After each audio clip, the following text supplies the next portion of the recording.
Hola, esto es Legal News. Mi nombre es Augusto Van Tienen, director académico de la plataforma de contenidos jurídicos Master Law Global. Hoy vamos a hablar de un caso muy, pero muy especial, la resolución de conflictos mediante el uso de tecnología blockchain, también conocido como justicia descentralizada.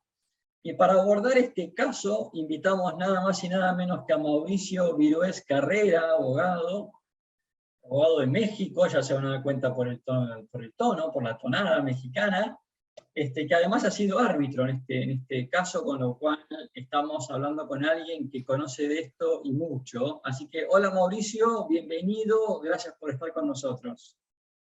Hola Augusto, pues la verdad es un placer estar aquí, muy agradecido por la invitación y por el interés en este tema que sin duda pues es uno de los muchos aspectos que vale la pena voltear a ver en este mundo de la transformación hacia la justicia digital.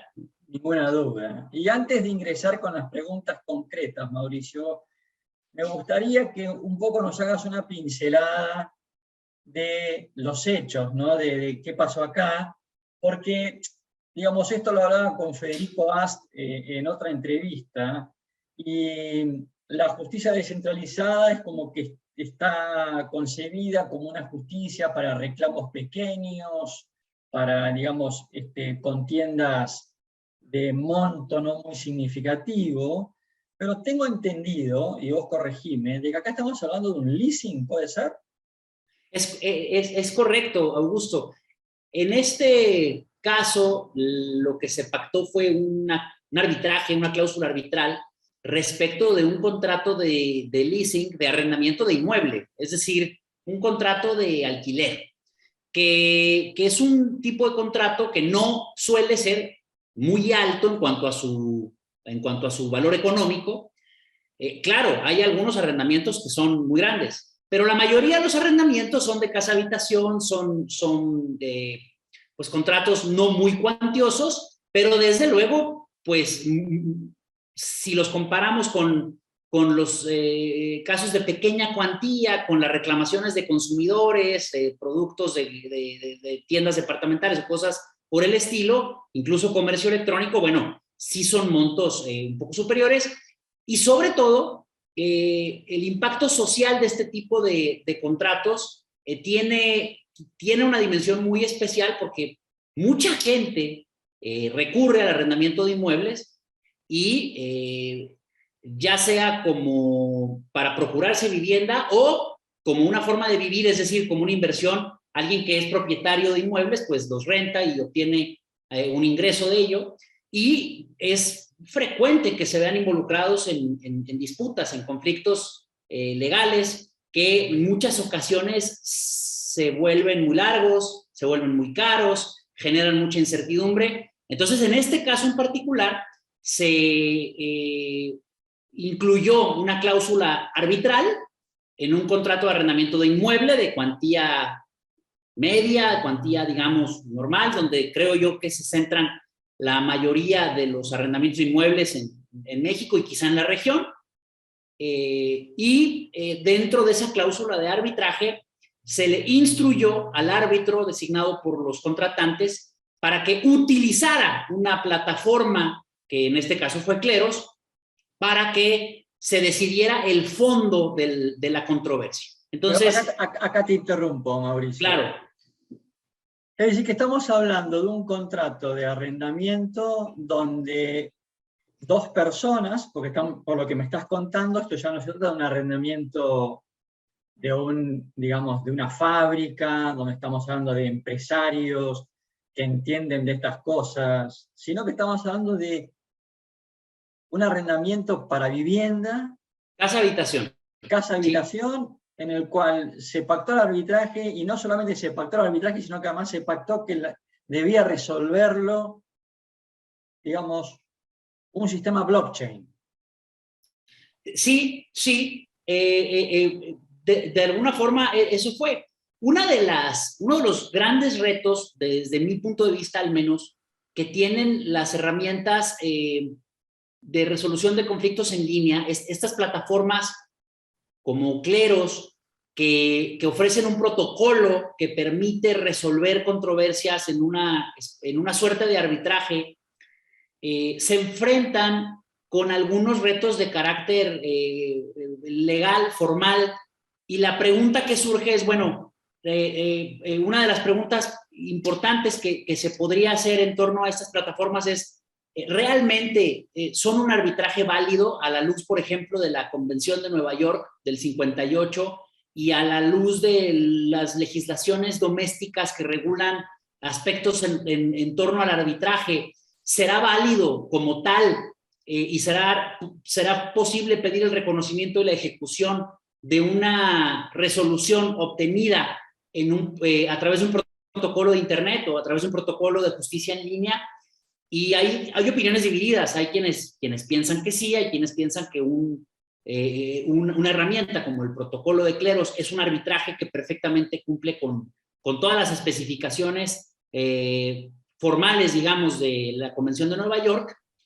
Y hay quienes opinan distinto, que hay algunos aspectos que harían problemático, por ejemplo, la inexistencia de un laudo escrito y firmado, porque eso es un requisito de la Convención de Nueva York, o la posible o cuestionable inexistencia de una sede arbitral en la medida en la que las plataformas, digamos, en línea, pues ocurren en el espacio digital.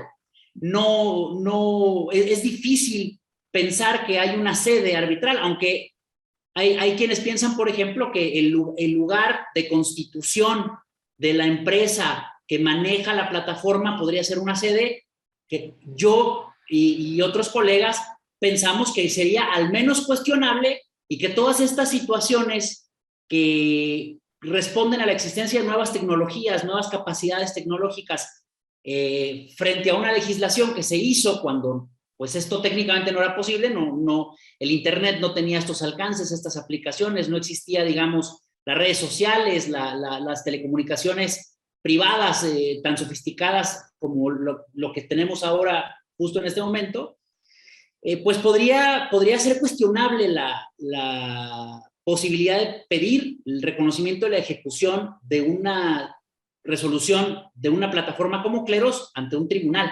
Bueno, pero a ver, creo que lo interesante del caso que estamos analizando es que me parece como que ustedes le encontraron la vuelta, porque hasta lo que yo pude leer es como que hubo decisión por parte de la plataforma, pero luego esta decisión fue como homologada por un tribunal, ¿puede ser? ¿Algo así?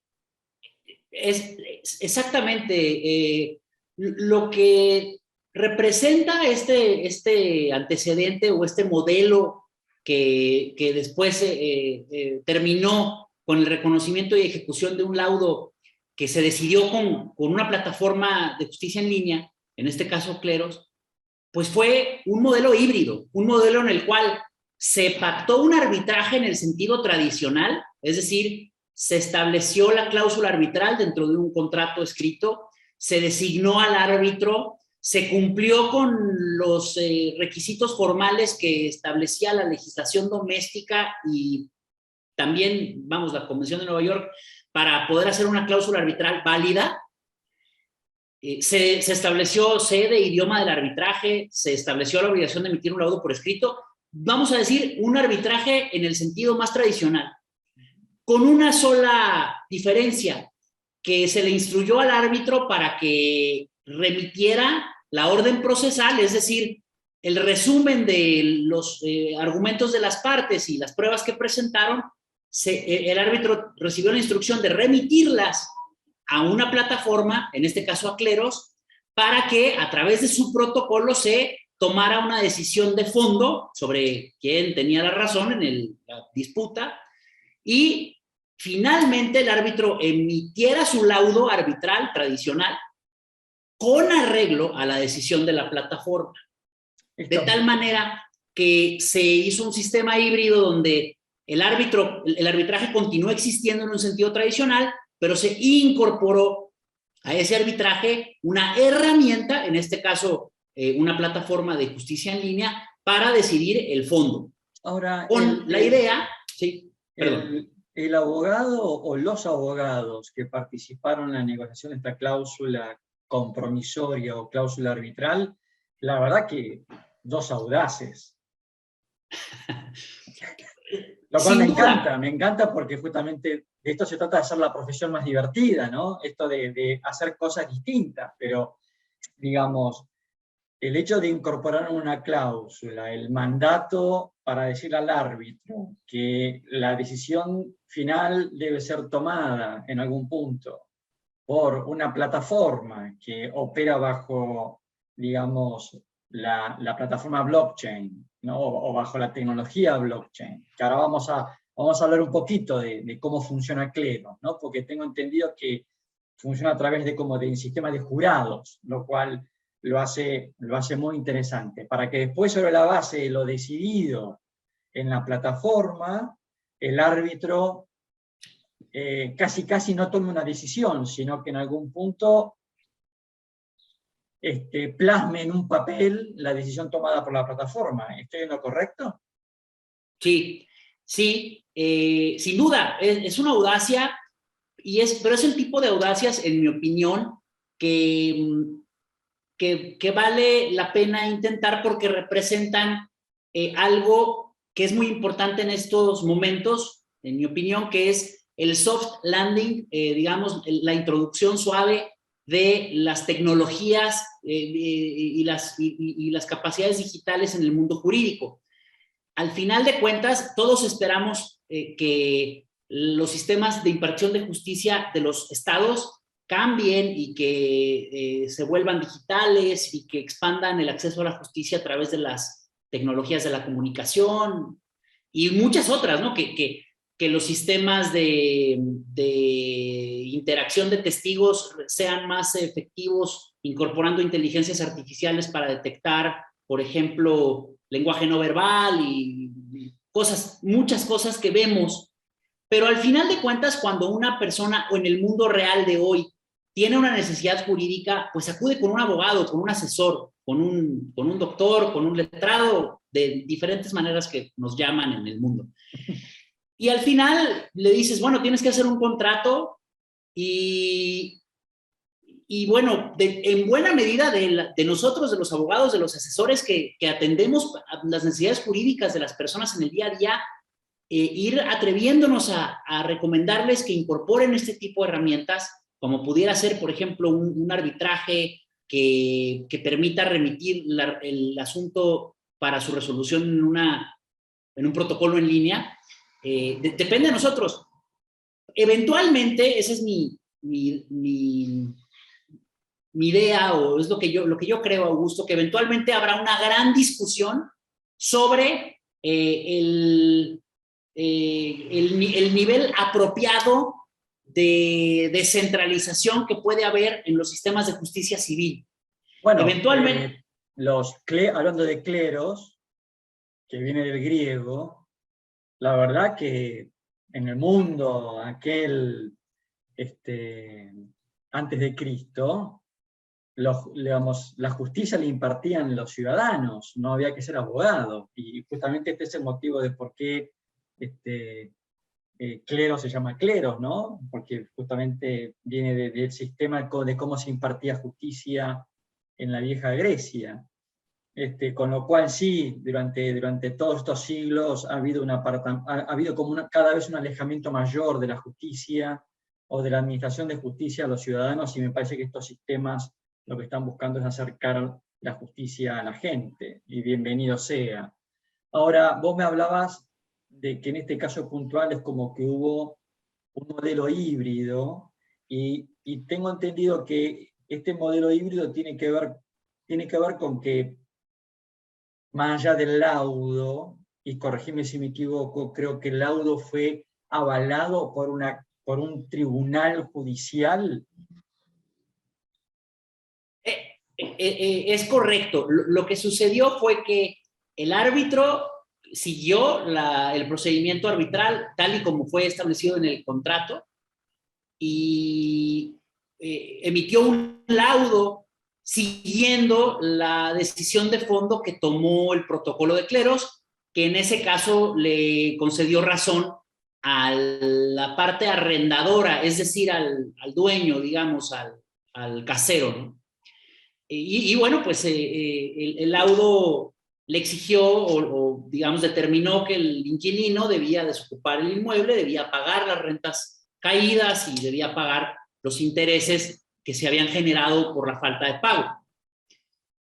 Al no existir un cumplimiento voluntario a ese laudo arbitral, la parte que había resultado vencedora en el procedimiento de arbitraje, que fue en este caso el propietario del inmueble, solicitó a un juez de la sede arbitral, que fue en este caso la ciudad de Guadalajara, Jalisco, que reconociera y ejecutara el laudo arbitral conforme a las reglas de la legislación local, que es, en este caso se llama Código de Procedimientos Civiles del Estado de Jalisco, que es la provincia, por así llamarlo, de donde se encontraba este asunto. Y bueno, obviamente era de pronóstico reservado lo que pudiera decidir el juez por varias razones, no solamente de fondo, es decir, no solamente razones estrictamente jurídicas, sino también porque es inusual el arbitraje civil en esta región. Se utiliza mucho más para temas mercantiles. Y aún así, solo para ciertos temas mercantiles casi siempre involucran comercio exterior o relaciones de comercio internacional, digamos. Entonces, bueno, era un planteamiento realmente fuera de lo común para el juez que lo conoció. El tribunal recibe la solicitud y hace una sola petición antes de pronunciarse. Le pide al ejecutante que exhiba no solo el laudo, sino también el contrato de arrendamiento donde se estableció la cláusula arbitral. Se cumple esta petición del tribunal y el tribunal finalmente estudia tanto el contrato como el laudo arbitral, llega a la conclusión de que la cláusula arbitral es válida a la luz de la legislación aplicable, que es la de la provincia, y por lo tanto ordena la ejecución forzosa del laudo arbitral y le concede, por tanto, de acuerdo a la ley local, 5 días a quien había sido inquilino para que cumpliera con el laudo, apercibido que de no hacerlo se haría uso de la fuerza pública. Entonces, bueno, ese es el contexto en el que se dio y hasta donde se tiene entendido, pues es el único precedente que existe en este sentido, ¿no? En esta región. O sea, es decir, hasta acá es como que el juez lo que hizo fue dar la orden de ejecutar un laudo. Y hasta acá es como que no habría mayor diferencia a cualquier otro laudo arbitral en el cual se solicita la ejecución del laudo y para eso recurrimos a los tribunales para que el laudo tenga fuerza ejecutoria.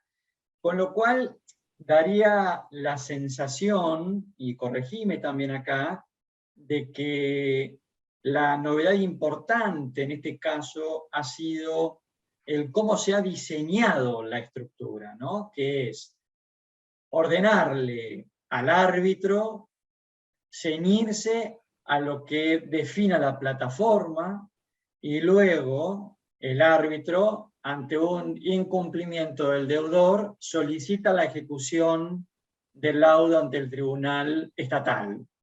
Y hasta acá es como que, por cómo ha sido todo diseñado, daría la sensación de que, bueno, el aspecto audaz de todo esto ha sido precisamente el meter en la cláusula arbitral a la plataforma Cleros o a cualquier otra plataforma que haya por ahí dando vuelta que preste este servicio, para de alguna manera intentar obtener un laudo más rápido o un laudo más justo. ¿Cuál sería tu opinión ahí? Bueno, creo que depende del árbitro si es un laudo más justo o no. Más rápido Yo creo que sí. Vamos, ¿qué aplicación pudiera tener en una gran escala este tipo de, de tecnología o este tipo de modelo híbrido?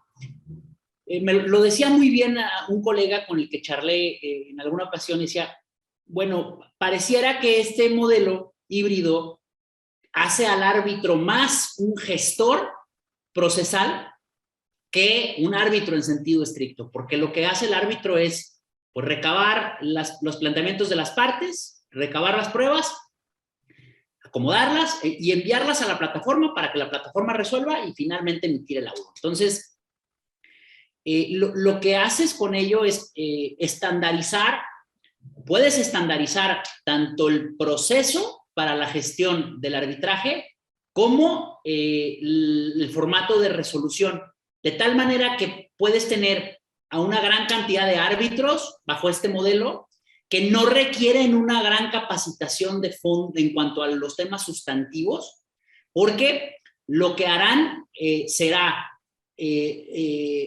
recabar los planteamientos de las partes y las evidencias que en su caso tengan, pero siempre resolverá una plataforma descentralizada. Y la plataforma descentralizada tiene una lógica de resolución distinta a lo que sería el criterio de un solo árbitro o incluso de varios, porque como sabes, una de las características de un protocolo como el de Cleros es incentivar económicamente a su comunidad de jurados para que las resoluciones sean lo más justas posibles.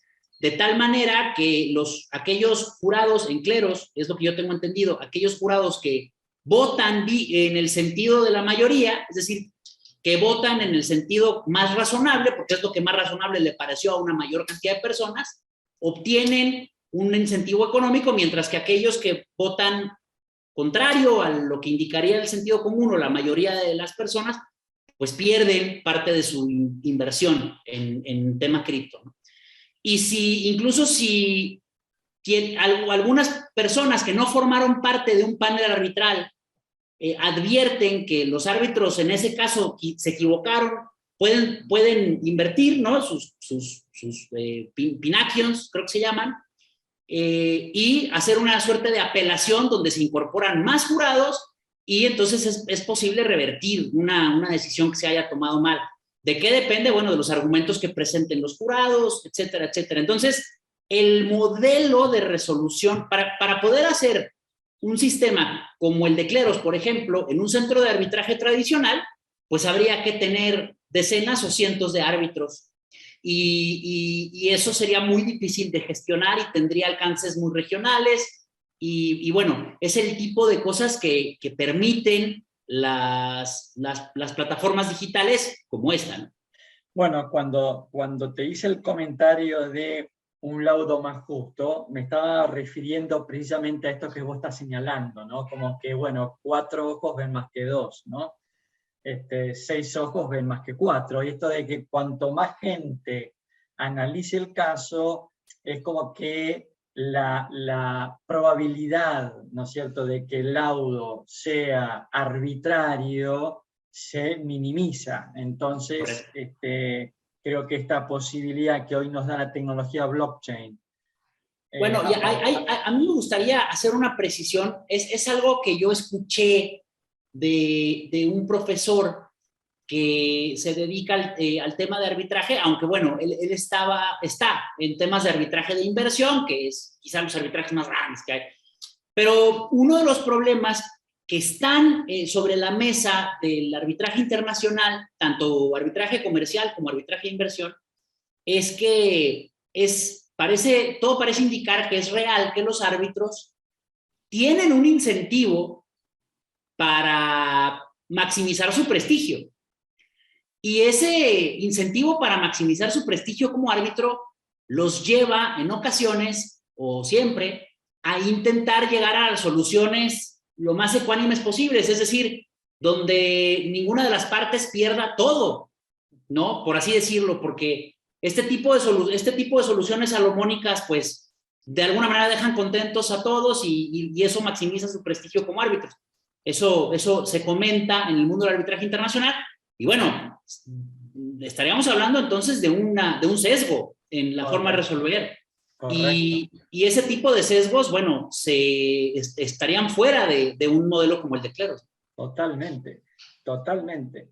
Y acá, y para ir concluyendo, creo que un dato no menor, Mauricio, y creo que un poco lo mencionaste al pasar, pero quisiera profundizar acá, es que, digamos, en este caso concreto del arrendamiento se plantea una cuestión de derecho, que es el incumplimiento de una obligación, que es el pago de los alquileres probablemente, cuestión, ¿no es cierto?, que se define conforme, ¿no es cierto?, el código que habla de las obligaciones del locatario y los derechos del propietario, y sin embargo, pareciera ser como que este jurado que termina definiendo, no necesariamente tienen por qué ser abogados, ¿o me equivoco? Pueden no ser abogados, pero que utilizando criterios de equidad terminan resolviendo una contienda. ¿Es así? Sí, es correcto. No hay... habría que revisar legislaciones regionales, pero al menos en el caso de México y en la regulación internacional de arbitraje no se exige que los árbitros sean abogados o que tengan conocimientos especiales en materia jurídica. De hecho, hasta donde yo entiendo, en ciertos arbitrajes que son altamente especializados, incluso, bueno, suelen estar presentes dentro del panel arbitral personas que son expertas en algún área técnica, ¿no? Bueno, más que en lo jurídico.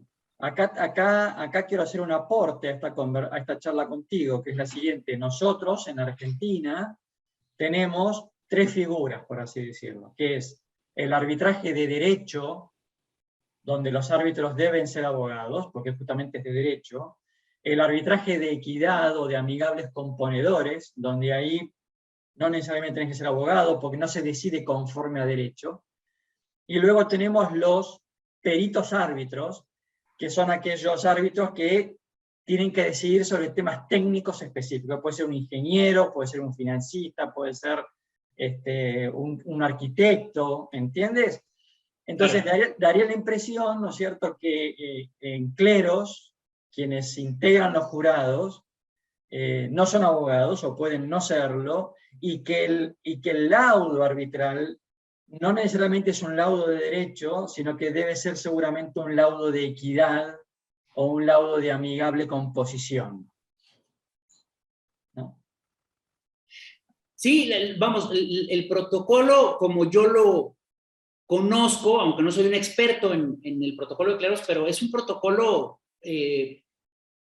muy sencillo, muy orientado a buscar, como decíamos hace rato, que las resoluciones sean lo más razonables posibles, y esto se logra, o esto lo hacen pues incentivando a los jurados a ser persuasivos y a convencer a la mayor cantidad de otros jurados o potenciales retadores de sus resoluciones, y por ello, aunque sea un arbitraje de equidad o de amigable composición, realmente los jurados se esfuerzan en plasmar las razones que los llevan a votar en el sentido que lo hicieron para, pues, de esa forma indirecta, persuadir a la mayor cantidad de sus pares posibles.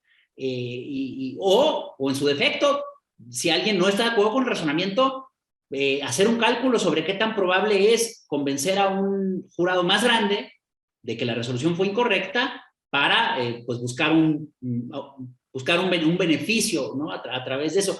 Esta idea en el caso de Cleros a mí me parece brillante porque es contraintuitiva, ¿no? Tenemos muchos años considerando con toda razón que uno de los grandes valores del sistema de justicia es que sea gratuita, que no haya incentivos económicos para nadie dentro del sistema. Sin embargo, por la forma en la que está diseñado Cleros, es muy interesante ver cómo los incentivos económicos promueven, en este caso, la eficiencia o la precisión y la razonabilidad de los fallos. Ninguna duda, Mauricio. Mauricio, la verdad que te agradezco muchísimo que nos hayas acompañado. Recontra, súper interesante el caso. Me parece que este va a ser el primero de varios. No solamente fueron audaces los abogados, o el abogado, sino que además fue muy audaz el propietario. ¿No es cierto? Que aceptó someterse a la cláusula arbitral. Y, ¿no es cierto?, al modelo Cleros. Así que te agradezco mucho que nos hayas acompañado para esta sesión de Legal News. Te mando un fuerte abrazo y seguimos en contacto. Muchísimas gracias, un gusto, ¿verdad?, estar acá y bueno, pues cuando haya oportunidad, pues con todo gusto aquí estaremos. Muchas gracias, Augusto. Un abrazo grande, Mauricio.